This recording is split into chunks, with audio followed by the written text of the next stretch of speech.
నమస్తే. Welcome to Andhraprabha. నేను మల్లేష్. పాడి కౌశిక్ రెడ్డి బీఆర్ఎస్ ఎమ్మెల్యే మనకందరికీ తెలిసిన విషయమే. తన నోటి దురుసు వల్ల చాలా వరకు బీఆర్ఎస్ పార్టీకి నష్టం జరుగుతుందని బీఆర్ఎస్ నాయకులందరూ కూడా మాట్లాడుకున్న సందర్భాలు చాలా ఉన్నాయి.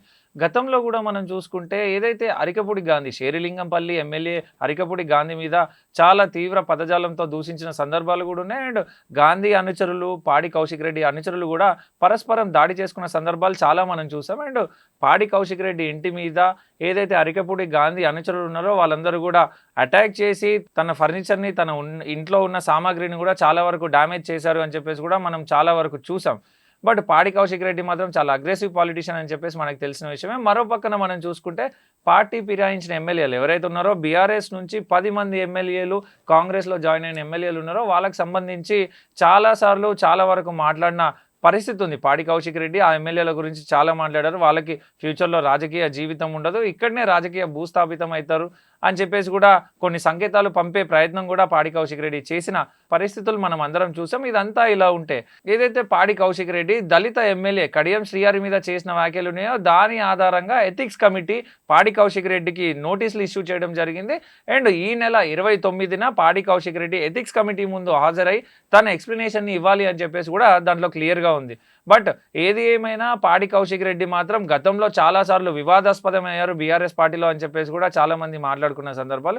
బట్ కాంగ్రెస్ మాత్రం ఈ ఇష్యూని చాలా సీరియస్గా తీసుకుంది. ఒక దళిత ఎమ్మెల్యేని దూషించాడు, దళిత ఎమ్మెల్యే అని గుర్తించకుండా తను చాలా తీవ్ర పదజాలంతో దూషించాడు అని చెప్పేసి కూడా కాంగ్రెస్ నాయకులందరూ కూడా మాట్లాడుకున్న పరిస్థితి. బట్ మరో పక్కన ఏదైతే ఎథిక్స్ కమిటీ నోటీసులు ఇష్యూ చేసిందో 29వ తారీఖు 11 గంటలకు అటెండ్ అయ్యి ఖచ్చితంగా మీ ఎక్స్ప్లెనేషన్ ఇవ్వాలి అని చెప్పేసి క్లియర్గా దాంట్లో మెన్షన్ చేయడం జరిగింది.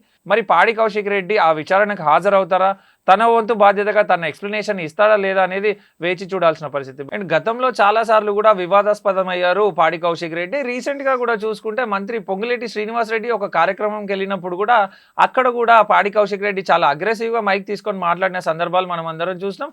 ఒకవైపు వాళ్ళందరూ కూడా స్టేజ్ మీద మాట్లాడుతుంటే కింద వాళ్ళ కార్యకర్తలు, పొంగులేటి శ్రీనివాస్ రెడ్డికి సంబంధించిన కార్యకర్తలు, పాడి కౌశిక్ రెడ్డికి సంబంధించిన కార్యకర్తలు అందరూ కూడా పరస్పరం దూషించుకోవడం, పరస్పరం దాడి చేసుకోవడం కూడా జరిగింది అని చెప్పేసి కూడా మనకందరికీ తెలిసిన సందర్భాలు. బట్ ఏదేమైనా పాడి కౌశిక్ రెడ్డి చాలా ప్రశాంతమైన రాజకీయాలకు అలవాటు పడాలి, పాడి కౌశిక్ రెడ్డి నోటిని అదుపులో పెట్టుకొని మాట్లాడాలి అని చెప్పేసి కూడా చాలా మంది మాట్లాడుతున్న పరిస్థితి. బట్ చూడాలి రేపటి రోజు రాజకీయాలు ఎట్లా ఉంటాయి.